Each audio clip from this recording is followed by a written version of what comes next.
Good morning, or should I say good afternoon. My name is John Boyle, and you're very welcome to the Recruitment and Belbin webinar.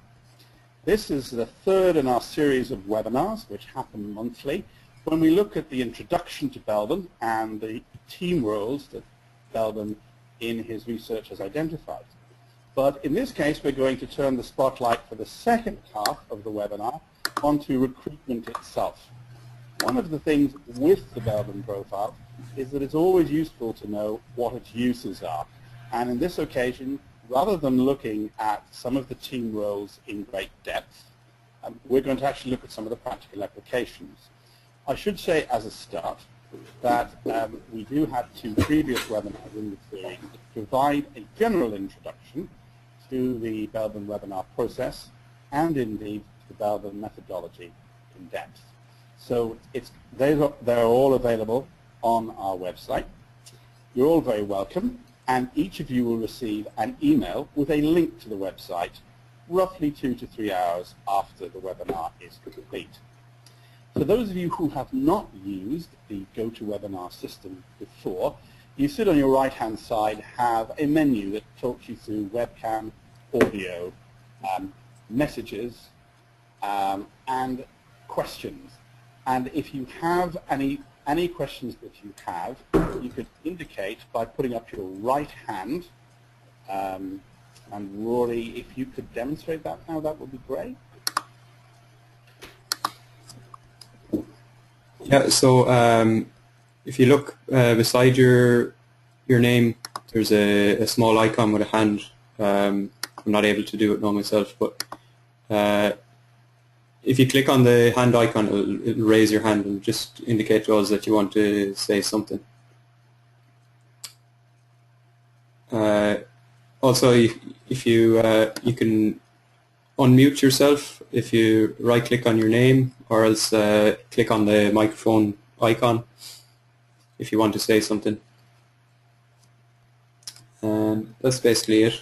If you're having trouble hearing us or seeing the slides, you can just send me a chat message, and I'll try and help you out. Yeah, that's basically it. Okay. All right. Well, good morning again, and I'll move straight into the introduction. And I'll, by the miracles of science, Rory will now give me control, and hopefully I'll be able to start that process. So you're all very welcome again. As I said, my name is John Boyle, and I'm delighted to welcome Dr. Peter Lancaster of Belbin Associates. Hello, Peter. Hi, John. Nice to be with you. Yeah, all okay. A bit grey and miserable in Cambridge. We're getting either very cold days and then nice sunny days. You know. Right. Well, we have been scraping the ice off the car for the first time, but it's been unseasonably mild in Ireland, and we don't really know what to do, to be honest with you. So we're hoping it'll carry on. And we have a light rather than a white Christmas, but I'm sure my kids wouldn't be in favour of that. So thanks. And Rory Hackett is here, who looks after our technical issues. So John, just I'll control the slides because they're okay. No problem at all. That makes life much. Okay. Okay. So we're going to look, as I said at the beginning, at Belbin and the 9 team roles. We're going to quickly look at them. We're going to look at some of the uses of the profile, and then for the second half of the webinar, we're going to look at recruitment and how the roles can actually help. So it's going to be very practical, and it's going to focus on 3 things. First of all, the relationships between an individual and their boss, a superior, and their reportee, and how looking at the 2 profiles can help that. We're then going to look at the job reports, which is to do really with how a job is recruited in the first place and what people should look for, and then a comparison between the role and the person who's applying for it, and trying to see if there are any events that could be spotted and tendencies that need to be looked at, or indeed even heightened during that. It's important to emphasize that this isn't a one-size-fits-all scenario, and just because a Belbin profile is different from another Belbin profile doesn't necessarily mean there won't be a match. In fact, there's a lot of evidence to suggest that opposites attract, and I'll be speaking to Peter about that later on, because sometimes somebody who is very, very good at what we describe as completer finisher or implementing, it's good to have somebody who's a plant and a shaper, so a go-getter or a driver, for those of you not familiar with the methodology, to really help them. And sometimes a combination of the two can be very, very helpful. So occasionally the opposite can actually work. If you have any questions, we're there, we're ready to speak to them. So without any further ado, I'll move on to the next slide, please, Roy. We are Belbin Ireland, and as of from September the 1st, 2014, we're the sole distributors for Belbin on the island of Ireland. As you see, we've covered all 4 politically correct provinces on the map there. And what we're here to do is to provide guidance on how to apply Belbin in real team situations, to provide training for accreditation and professional practitioner, to provide profiles, reports, and other support to coaches and trainers if they're officially accredited. We're also, however, have a small bit of a policeman role, which is advising on plagiarism and upgrade schemes for those using unofficial material. We're aware that some people will be using old or paper-based material, which is now at best redundant and is in fact no longer authorized. So there's an upgrade scheme for those of you, if you're aware of people who have the paper version. You should get in contact with us and we will attempt to bring them into the modern world, because the modern world is a fully online system which is giving us the real breadth that Belbin offers. And finally, we ourselves will also intervene in the team intervention using the Belbin methodology as a consultant. There's more information on belbin.ie, or you can email us at info@belbin.ie. And I should say, given that we have Peter here, there's also a wealth of information on belbin.com, which will go through the site in probably even more exhaustive detail than belbin.ie can do.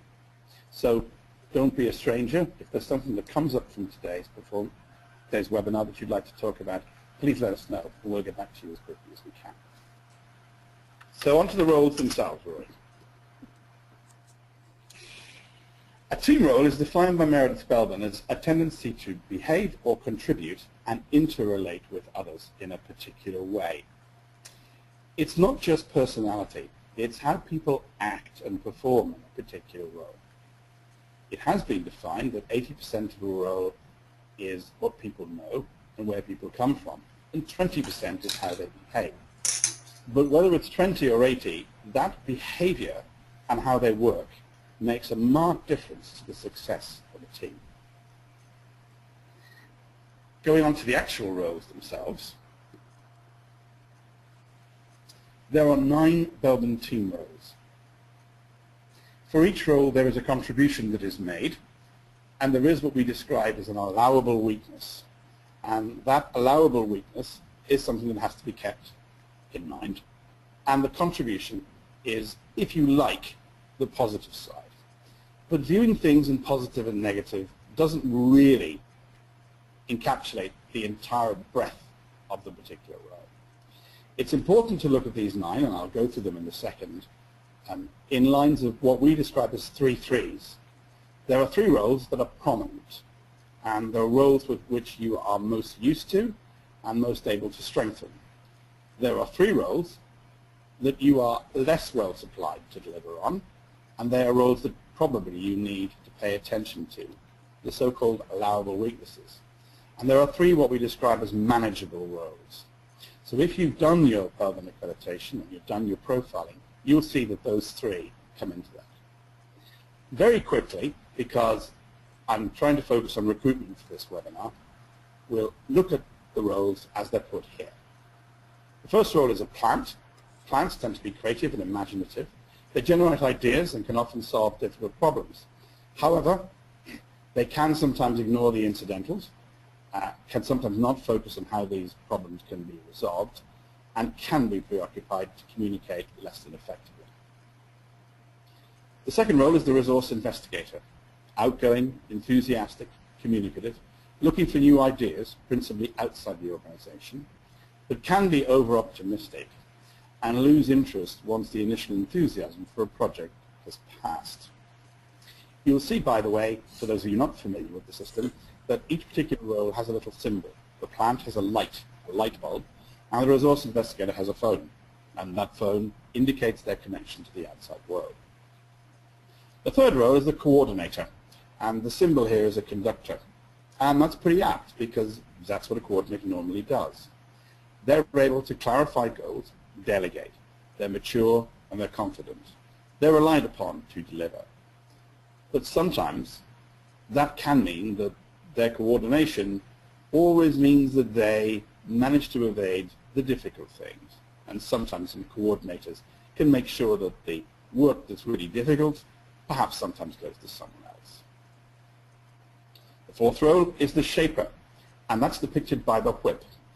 And effectively, they can be the driver. They're the people that every team needs to make things happen. They push. They're challenging. They're dynamic. They're pressurized, and they can often deliver pressure. But they have got the drive and the courage to make things happen. Sometimes, however, that drive can get in the way of smooth team relationships. They can provoke people and sometimes offend people's feelings without even knowing that they're doing it. The fifth role is the monitor-evaluator. And the monitor-evaluator, as you'll see, despite the fact that it's grey there, is the eye. It's someone keeping a beady look, not just on everything, but on things from different angles.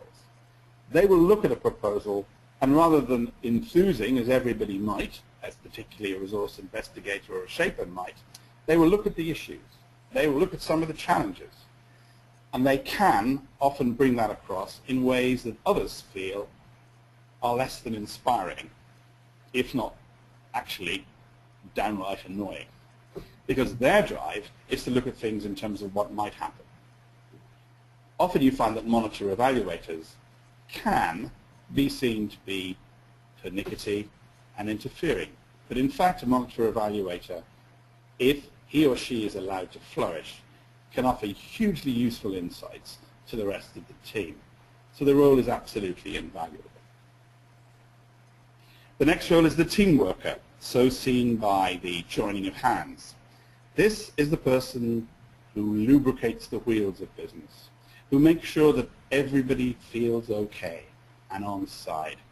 The sort of person who would be brilliant in the United Nations, avoiding friction, always trying to be diplomatic, and prepared to listen and lend an ear to your gripes and groans. However, it can mean that they can be undecisive in certain situations, and they can avoid confrontation. And that's something that may mean that the team worker would be best working with other groups, which is, as his name suggests. The next section is the implementer, and that's, as you see, put together by the cogs in the wheel. This is the person who makes things happen. They're reliable, they're efficient. They turn the ideas and the practical into practicalities. They make things happen. They deliver projects. However, they can sometimes be quite blind to the delivery of the project and inflexible. It may make them difficult to respond to new possibilities and new situations. And that can mean that their concern is simply getting the project over the line rather than looking at the bigger picture. The eighth role is the role of the completer finisher. And we've indicated that by somebody who is tightening the screw. It's making all the little things right. And complete finishers tend to be absolutely dedicated to perfection. They're conscientious. They are painstaking. They are sometimes anxious. They're looking for the commas in a document. They're always trying to polish and perfect. But it can mean that they're never happy. And they're always worrying about how the smallest things can make a detail. It can also mean that they're reluctant to delegate because only they see themselves as being perfect and able to do everything to their required standards. The ninth role, and a role that was added later on in the process from Meredith Belbin's research, is that of the specialist. This is someone who is dedicated to a certain type of work or a certain project, a certain view, and tends to view the world through that. they can be hugely beneficial in terms of delivering really practical expertise to a project, but can sometimes only contribute on that front and may dwell purely on the technicalities of the system rather than its input. So there, in brief, is an introduction to the team roles. And Peter, I was wondering, was there anything you'd like to add to that? No, I mean, that's a fairly, obviously succinct view. There's obviously a wider appreciation, but obviously to get the benefits of Belbin, it really is fundamentally understanding, I tend to call them almost these 9 ingredients. All of us have something to a lesser or greater extent of these 9 team roles within us. I think that's where sometimes where Belbin has been done poorly, you can just come out, oh, I'm a Belbin, and just mention one of the roles. Obviously within the individual, or in this case where we're looking for recruitment, in terms of perhaps looking at a position in terms of team roles, it's understanding the shape and the blend of these. So to use effectively, the more you understand these 9 ingredients, the better. Okay.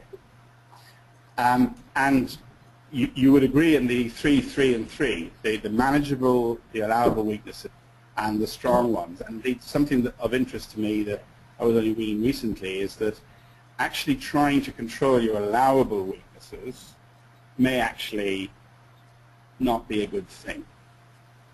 Yeah, I mean, if we're saying that there is something within 9 within all of us, the most common view in terms of the shape of someone's profile is you tend to have 3 preferred, 3 manageable, 3 least preferred. And then it's almost what is your strategy personally for playing out. But obviously it then depends on your strength and depth and your shape. But people can come in all shapes and sizes, as we know, and you may have worked with some brilliant people. And depending on what they're really good at, it may mean that they are less good at other things. But also you have to make certain allowances because they are particularly good in whatever of these team roles. So they may be exceptional, 1 or 2, and the others fall away very quickly. So there's no right or wrongs when it comes to Belbin, and there's no necessarily good or bad combination. We can infer that within you sometimes you may feel dependent on the combination. You may feel you've got an internal conflict going on, whereas you may have within you, all 3 relationship, all 3 of the other roles. If they come at the top, then you sit nice and neatly in in one of those particular sub areas. But there's no right or wrong, which kind of makes it both interesting and fascinating stroke frustrating. But at the same time, we're talking about people here, and it's not. Right. It's more of a moving science rather than a precise science. Thanks for that. At this stage, anybody got any questions on the 19 roles or the introduction part of the webinar? Okay. I can't see any. No, I can't see who's there or anything.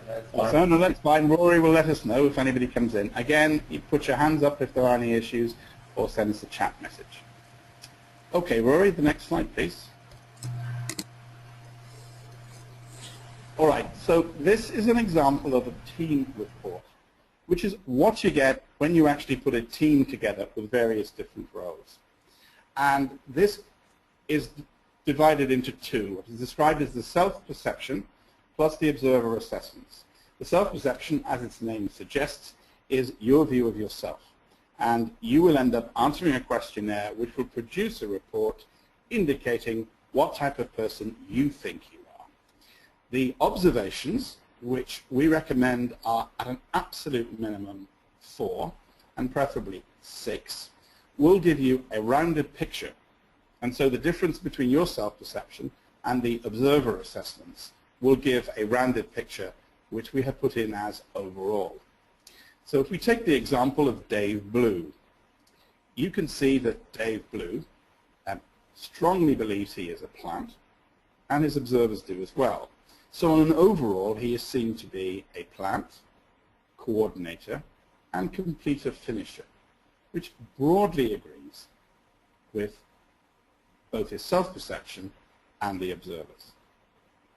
On the other hand, if you look at roles 7, 8, and 9, Dave is seen as a specialist, implementer, and a resource investigator. And again, with one exception, the observers and the self-perception is the same. So that gives an overall blended view of the team composition. And as we've done that for Dave Blue, so we can do with all the other colors down there. Each of them, to a greater or lesser extent, have got their self-perception and their observations. There may be some difference between them. In general, where we feel there's closeness between an observer and their self-perception, it has what we describe as a coherent profile. But there are occasions, of course, when there is a disjoint on that. So that gives each individual an overall view. And I think the next slide shows that pictorially. Please look. Okay. This takes the team and puts it into what we describe as the team roles circle. And I'm going to ask Peter in a second to look at social thinking and action, because some of those roles are important. But for the moment, if we just take a look in the center of that particular slide, you will see that there is very much a broad outline on this team. In other words, all the circles are filled. Someone has a prominent role in the team in each of the 9 circles. But you can see down there on the bottom right-hand side, the completer finisher, the brown polisher of roles. There are 3 people in this team who have strengths in the completer finisher area. So that would indicate a team that has a larger than normal number of completer finishers. For those not familiar, Peter, the social roles, the action roles, and the thinking roles. Yep. Could you give us a bit of background to those? So John's introduced us to, obviously, that there are 9 Belbin Team roles, but they nicely split down into 3 subsections. And not only remembering, obviously, the 9 differences, but also that some combine together underneath what I would tend to call umbrella groups. So on the social, you can see on the left-hand side we have coordinators, team workers, and resource investigators.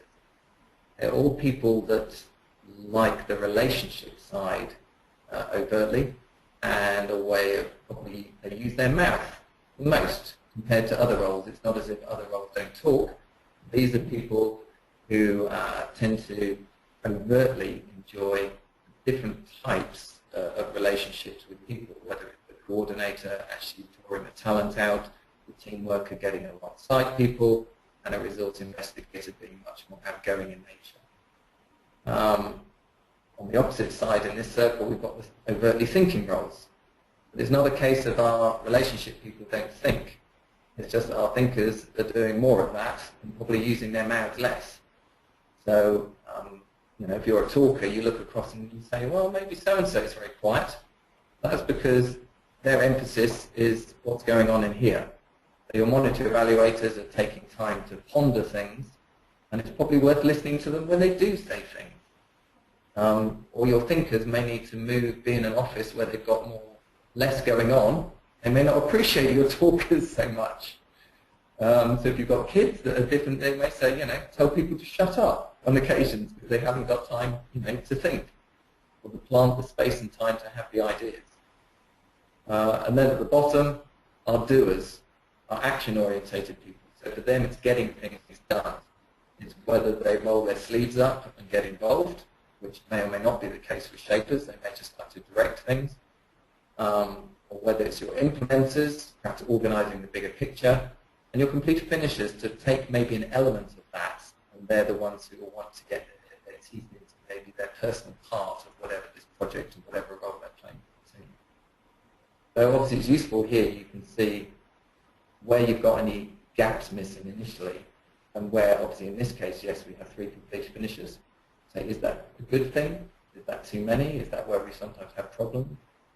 And you can also see if we took one person out, well, what does that, I think this is what we're looking at with the recruitment, it's almost the case, well, if we took JP out, yes, what actually happens with this team? We lose an element of coordination and shaper. So it gives you a very quick view of seeing actually what have I got what do I potentially need? It's not necessarily the case that unless there is work for the team that you need all 9 team roles. People fall into the trap of, do you need 9 people? Well, no, we can see in this case with 5 people, we're covering all the team roles to a lesser or greater extent.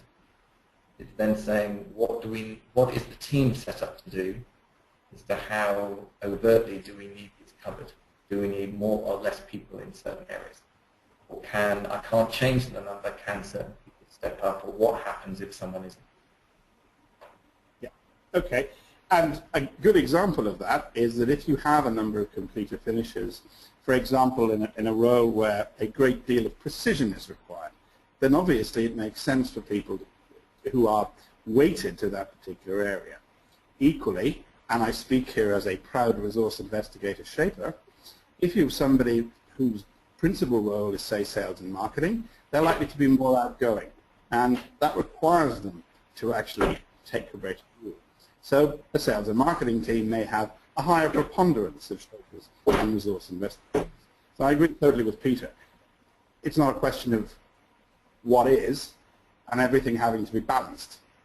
It's also a question of what the team needs to do. Okay, so that's a quick introduction to the team roles circle. Next slide, please, Rory. Okay. This again is a visual, and it looks at the difference between the self-perception and the observer assessments. And that's quite important because if there is a straight balance between the self-perception and the observer assessments, what that will mean is that the same shows. If you take a look at the individuals, which are the blue bars, the individuals all have higher, what we describe as percentile scores than the team. So an individual can be stronger in a given role than the team's average percentile. A question I'm often asked, Peter, and I've an opportunity to push you on this since you're here, without going into statistical medians, the percentiles, which is something I get a lot of questions about. In a profile such as that, where the individual percentile is higher than the team, what's the general advice you'd give in terms of feeding back? Okay. I mean, what we're looking at here is primarily, let's say, if we looked at the complete finisher amount on the left-hand side, if everyone individually within the team scored in the 100th percentile, then obviously when we look at this graph, the red and the blue would match up. But obviously in this case, because you're taking a number of people and they don't all have the same percentile, you're averaging that out. So there's always, the red bar is always going to be probably below a blue one. What this is showing is the team average, that yes, overall there are probably a number of complete finishes there, but actually it will mention to us, well, who's the highest in this team. So it's kind of useful to know this information. Obviously, if the blue percentiles are all above 80, that's another criteria on another graph we use to actually indicate that they are probably very strong examples of that team role. They are in the top 20% of the norms database. So you could say if we were grading them as an exam, they're kind of your A-star example. They have the exceptional qualities to play that role. Whereas you can see for the team, maybe we've got a plant level for the individual, which actually is Dave Blue, that's at the 70th percentile. So you could still say, yeah, that's still a grade A, but if it's something where we actually feel we're lacking in ideas, they're not necessarily going to come from within this team. Do we need to look outside? Right. It's the kind of thing that are more heads better than one.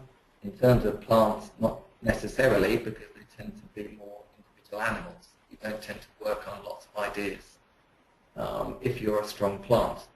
In this case, they may be able to work things out from within the team. If that amount was lower, and we think we need ideas, well, then that leads to, well, where are we going to get them from? Perhaps we should look at getting someone into the team. There's no one in the company. Recruitment time. Right. Good. And brilliantly, and in an entirely unscripted way, we move towards the recruitment section of this. So next slide, Victoria. Thank you.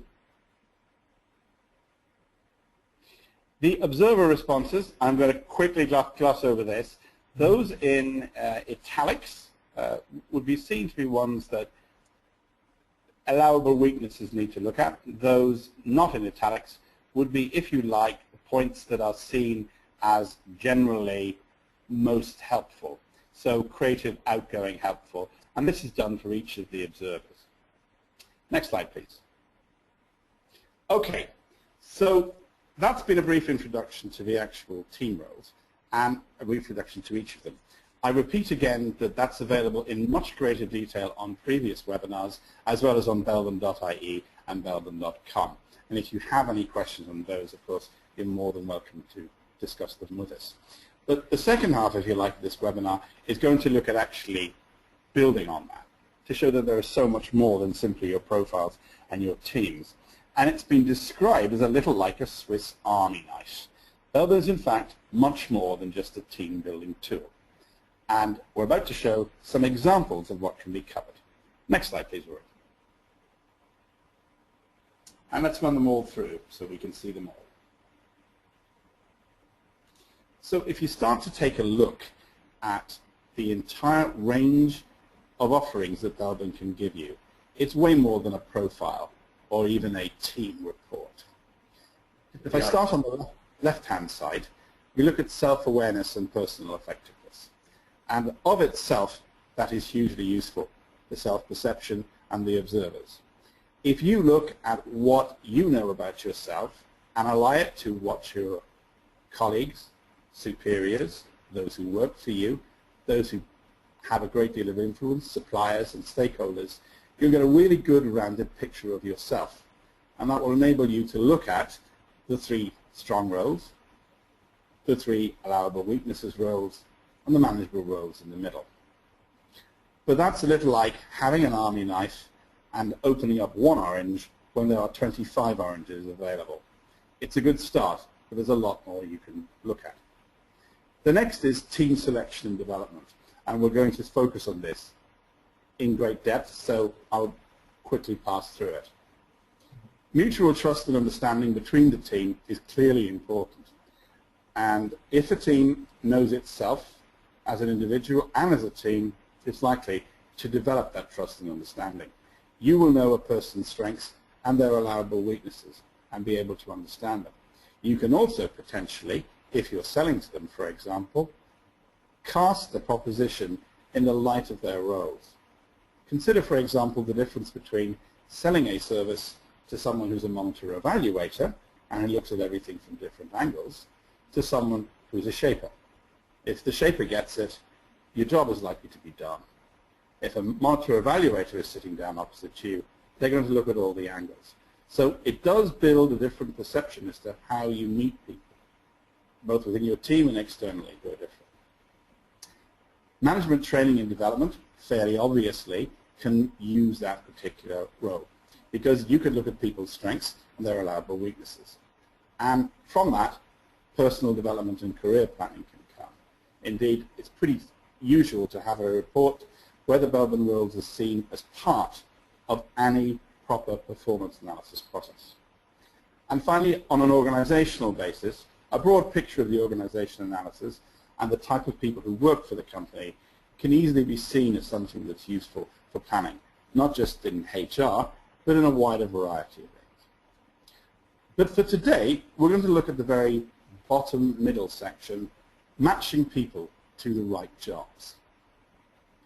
If you know your profile, then you'll know how you can use it. Let's take a look at them all. Your awareness of behavior, your coaching, your career development, how you can change, how you can review your team's performance and improve in it. The balanced team, which we talked about, in terms of seeing what skills are required across the piece.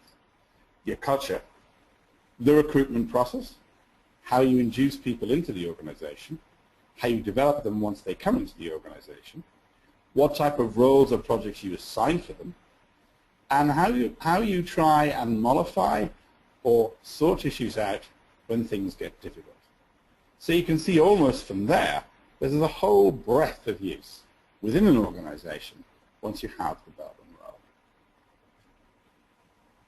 Now, we're going to focus on 3 reports that are important, and while Peter is getting them set up, I'm going to pose, while Rory gets them set up, I'm going to pose a question to Peter. These 3 reports, the working relationships, the job reports, and the job comparisons. Typically, we'd start by using this at the start of the recruitment process. So let's suppose I wanted to hire an IT person. Can you talk to me about eligibility and suitability and the type of person you'd be looking for in a report like that? Okay. Well, obviously, the things that are easiest to understand in any recruitment process is probably what are the skills, qualifications, perhaps experience that we're looking for. So obviously that's almost the eligibility side. What does someone need to have to be able to, I suppose, function within this job? But obviously what can be equal, or in this day and age perhaps more important, I'm sure all of you can highlight cases where perhaps someone has been recruited and it hasn't been the right fit for whatever reason. So we may then need to consider what is the fit with a job. If it's a very unique or sole job, that may be more key.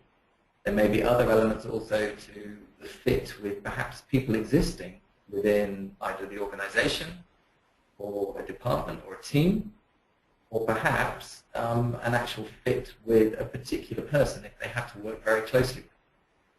But what qualities do they need to have? And potentially, the qualities for a relationship with manager may be less important initially, but so there were sort of 3 elements potentially to consider. But obviously, perhaps the easiest one, or the one to understand, is, well, I've got a feeling of what eligibility I'm looking for. But also, I want to get an understanding of what are the suitability issues. And it's suitability where Belbin is all about suitability. Yes. Okay. Let's take a look at that report in some detail, please. And if we scroll down to the team descriptions, this is for Peter Green, and he's head of training. What would you say, Peter, having looked at that, what would your comments be in terms of the suitability of this candidate for the role? Okay. So in this case, on the right-hand side, what we're looking at is actually we've already sat down where it's got with the heading head of training.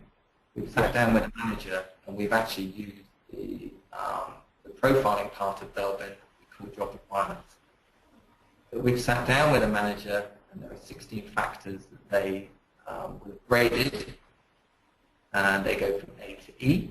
You have to grade every factor, and you have to say whether this quality within the job role is essential, through to actually know it's irrelevant, or give it an E, it's actually unhelpful. Mm-hmm. So based upon those 16 factors, and the manager then also lists what are their top 3, it gives us this job profile that you can see on the left-hand side. So we don't give it any scale. If you haven't graded things that high, obviously the graph is more, I suppose, depressed in its view. In this case, we're saying that the most helpful team roles to have is really someone who's probably a good coordinator, a monitor evaluator, and then shaper, resource investigator. Obviously, you can see a bit of a break. Then it's actually dropping down, and probably the ones that aren't necessarily so key for this job role are team worker, implementer, plant, complete finisher, and actually what would be potentially unhelpful is being an overt specialist. So that's certainly someone. So almost you could say there are 4 combination of roles that we're looking for, those top 4, and there's 5 that aren't so key within this particular role that a manager has stipulated. So even before we get to this part of comparison, you can actually sit with a manager and just talk to them, and it helps to open up and perhaps widen take the blinkers off and focusing on eligibility to also understand the factors of what's what elements to be able to do this job effectively. And for many jobs, actually the eligibility may not be so important. Suitability is key. I personally believe we live in a world where that is more so. When we come to then take that job, and let's say as a recruitment process we've got Peter Green to complete, or maybe he's an internal person, which is probably more the case because we've also collected observers on Peter in this report, is we're looking at here taking the job profile and comparing Peter's profile to the job. So he does have some elements of it, but you can see initially that actually he's got more of the elements that are in the lower half of our job specification that are his strengths. So he's not a natural fit. It doesn't mean that he couldn't actually do the job. Actually, he probably could, but actually he's probably not the right fit. You can see his strengths are in team worker, RI, computer finisher, and then we've got this big gap. So his preferred roles are those three, whereas actually they are the preferred roles of what we're looking for. So Peter's probably not the right person for the job. If we're looking at it, even if he thinks he is, it is not what the manager is looking for at this initial stage. So he's better off probably doing other things and not in this particular role. I mentioned earlier, Peter, about the opposites attract issue. And one would assume when the head of training role is being discussed by the manager and the hirer, that if you have a good knowledge of profiles and team roles, then you would specify that the head of training coming into, say, a HR or IT department would have a balanced input. Hence, the need for a coordinator or a monitor or evaluator could be the role itself, or also potentially how they fit into the team. Would you agree with that? Yeah, yes, I think on the whole, again, in this process, it has to be considered, like I said, the three different aspects of how individual is this role, almost the contact with other people and their fit with others. In here, you're asking for almost that combination of coordinator and monitor evaluator, someone who's almost a bit more of a draw and place people, and also we can look at things in a slightly considered and shrewd manner with a bit of drive and a bit of networking. But you're saying it's really that combination of coordinator, ME is what I'm looking for. Whereas in a different organization, someone else may have a different view of what they perceive as the head of training. So actually a job title in any organization masks how you want someone to go about that particular role. Okay. All right. Any questions at this stage, Rory, from anyone, or does anybody else wish to make a comment? This is fairly kind of almost advanced stuff with Belbin we're looking at, but actually it's almost the fundamentals of where Belbin should really fit. In our view, of as an organisation, it's almost people use Belbin for individuals and teams, and sometimes don't think of it for the recruitment element, where actually its history and its origins is actually to do with putting it into understanding the issues of suitability when you're actually bringing people in or considering. And if you can get that right, it actually pays dividends in making sure that things perhaps don't go wrong. Okay. And there would be, I presume, in your example, there would be some organizations who do use it for recruitment. I mean, yes, we have some who obviously swear by it as a tool, and this is it's like with anything. It's using the right tool in the right situation, and obviously using that tool in the appropriate manner. So this isn't the be-all and end-all. You can work with managers. It's getting managers to think, and also it's a very flexible and very easy tool, friendly tool to use. So if you understand the team roles and the 9 ingredients, then it makes it easier to work with managers in HR, or even to consider things, even if you don't do the job profiling, you're just profiling people for recruitment, that it becomes a very flexible tool to basically understand everything around suitability. Okay. All right, so that's the job report, and so we have the head of training and Peter Green. I think if we move on to the next report, please, Rory. And if any further questions, again, let me know. They're quite a bunch.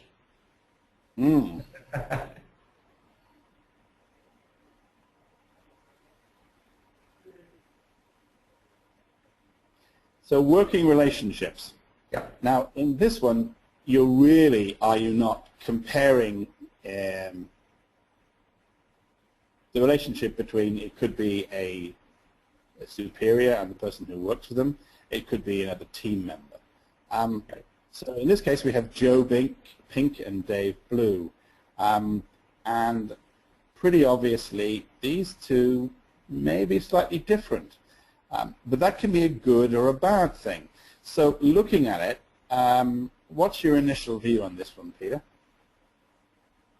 Well, it's really, I mean, the report itself, the first paragraph underneath the graphic compares Joe's top role as coordinator, which we can see is right up there. So this is looking at a combination of self and observer material on her. So she's within the top 1%. She is an extremely proficient coordinator, and it's comparing that against Dave Blue's plant amount. So it's saying almost her view of being a more generalist coordinator versus the ideas that are coming through from Dave. It's almost how is that combination going to get on, and in this case it's also taking into account of the factor that Joe manages Dave, which may or may not be a real situation. Yes. So this, you can look at either existing, or you can look at it for what I'm thinking of these people, working together. What is it to actually try and recognise or supplying people with this information if Joe is going into more of a management role? I mean, on the whole, probably coordinator with anything is probably going to say quite beneficial because they already have an eye for how to draw the best out of people. They're not interested in almost creating complex situations. So it's probably always going to be a favourable outcome when it's coordinator or perhaps even something like team worker. So the first paragraph kind of deals with that combination. And the second paragraph underneath actually deals with maybe you could say it's almost the contrasting styles of leadership. Joe's shaper amount compared to Dave's coordinator. One slightly less than the other.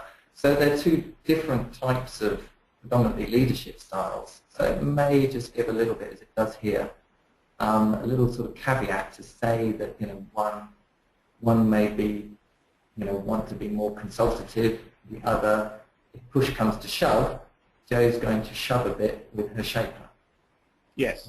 And then underneath that, on the Belbin report, we just always have some standard questions just to get you to kind of think a bit about what we're looking at. But it's almost once you understand the ingredients, you can quickly see just by looking at the profile, that Joe's an out-and-out coordinator, shaper, RI. Dave has got some more general qualities. He's not up as high, but he can turn his hand to a mixture of things. Yeah. And you sort of have to take that into consideration. So the report gives you some pointers, but the more you know, and hence it's always good to kind of take a wider view or further training in Belbin, because it's then your eye in drawing things out of the report that you're looking at. I mean, what strikes me there is, for instance, that Dave Blue, who perhaps should actually have been titled Dave Red for the purposes of this particular exercise, but that's another day's work. Dave Blue is quite a strong completer finisher. Would that mean that, for instance, there's a balance there if the two of them are in either complementary or subordinate roles, where a potential weakness of a shaper, driver, coordinator could be alleviated by somebody who's very detail-oriented? Yeah, potentially. I think it depends on the focus of where the two. It's almost clearer from Joe's where exactly she wants to sit. Whereas from Dave's, because he's got a number of roles, it really depends where he wants to concentrate as to whether he can turn his hand to other things, or whether he's working in a plant mode, or actually he's coordinating a bit more of a project. do the other team roles in his armory enhance, or could perhaps impinge into how many roles he wants to play? Right. That's always another thing to consider in terms of where do you draw the line personally, either working with someone or taking on, you could say, well, Dave can do everything. But is that healthy for the relationship? Whereas you could look at Joe's and you go, well, no, Joe can't do everything. It's slightly more black and white. Whereas Dave, you can see we're down at that kind of, not quite necessarily jack of all trades, master of none. It's deciding where you actually sit all that help and guidance. Okay, and I would assume also that in using this working relationships report, you would obviously tie it in with the self-perception report for both of the individuals, and if Joe and Dave are in a wider team, you'd need to look at the team report as well, wouldn't you, to get a truly rounded view?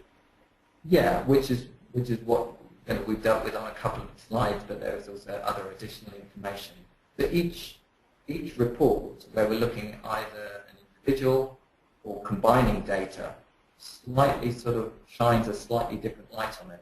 So it's always the same data, it's just putting a slightly different, and it's knowing which report or how to draw out or highlight what is it that we want. Otherwise you can be swamped by sort of too much information, which we try not to do. We try to give a balance of graphic and text.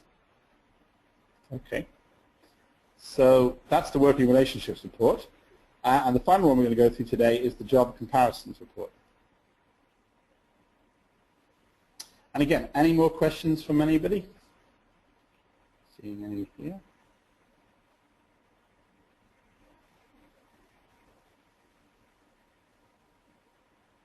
I don't see any questions. What we're looking at is analysis from a manager. Sorry, did I say again? No, I was just going to say what we're looking at here is obviously the analysis that maybe you have done initially for the manager. So we're almost going back a step. This is what we will have sat and worked with, and there's two types of reports that come out, almost one based around the team roles based for job specification. So this is broadly what I specified, or depends if I'm the trainer and John's the manager. He sat down and either he's completed this online independently, or else perhaps we've worked through it on paper and then actually onto the system. So there are a number of ways you can do this. It always needs to be analysed to produce a coherent report. And you get, first of all, this is what we've broadly specified. And then the next page of the report, if you really like it, you could potentially go to any potential job holder and say, this is what is broadly expected of you, within this particular role. If you like it, if you appreciate the material that much. So you would use this at the start of a recruitment process? Yeah, it's the easiest place to start because you're working with the manager, saying almost what is in your head, which in some cases may or may not be easy to extract, particularly depending on what their team roles are and what their level of age, experience, other things. Belbin gives you almost a benchmarking process, as we can do it for individuals and for teams based on the individual information. We can then use the Belbin job profiles to help us get a view from both the manager's point of view, and what we're looking at on the screen now is also that you're able to ask, in this case we can ask other people that maybe know the job well, or perhaps who have even done the job, what they feel are the qualities that are most needed, which are the ones listed at the top here, and obviously the ones that are zeros are ones that people haven't ticked. So you're asking people what do you feel is the same list of observable words, hence we can do a correlation match between what people feel the qualities needed within the job compared to what qualities potentially the individual.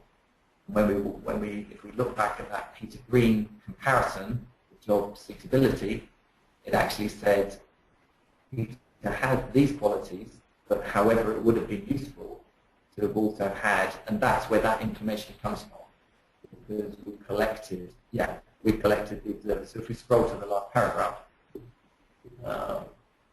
So it says Peter is seen as having the behavioural qualities, and it lists they are seizes opportunities, encouraging of others. Those are some of the qualities that probably fit within, identified within the resource investigator amount. However, there are other qualities, which some of those are related to coordinator. Looking at where coordinator comes in Peter's profile, it's in 6th position, whereas the job is requiring it in 1st. That would be beneficial. So I think at the end of the day, Peter is not really your man for the job. He's a good man, but not the man for this particular, and not everyone can play everyone's role, which hopefully everyone listening today understands. Yeah, and I wanted to bring that to a wider discussion, really, which is to say this eligibility versus suitability debate, which a lot of people in Belbin have discussed, and I think it's extremely important. It could well be that Peter is highly qualified, is eligible, has many, many years of experience. Yep. Bring. So on paper, he may be the obvious candidate. But the suitability factor, which has been carefully planned by the recruiter and the hirer, and possibly by the stakeholders for the job, would indicate that in this particular culture, in this particular area, they're not right. And I noticed you said 2 or 3 times during the webinar that suitability may even be more important than eligibility. So would it be fair to say then that, in fact, eligibility would almost be a given, a first cut, and that suitability would be used early, once the eligibility has been agreed, as a sort of a secondary factor to look through the candidates? And it may be that, say, before an interview seriously starts, the suitability is used on top of the eligibility.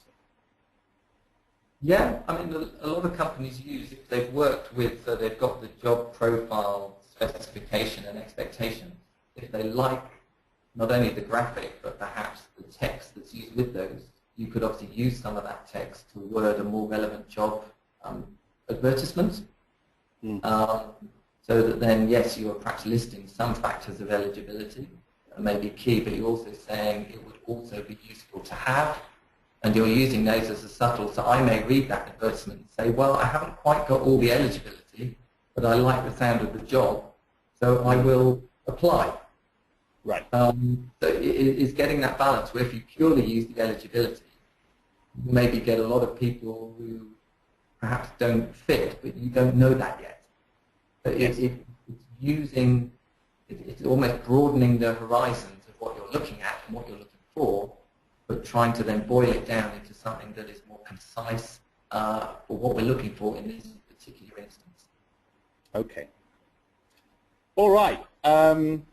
Any further questions at this stage?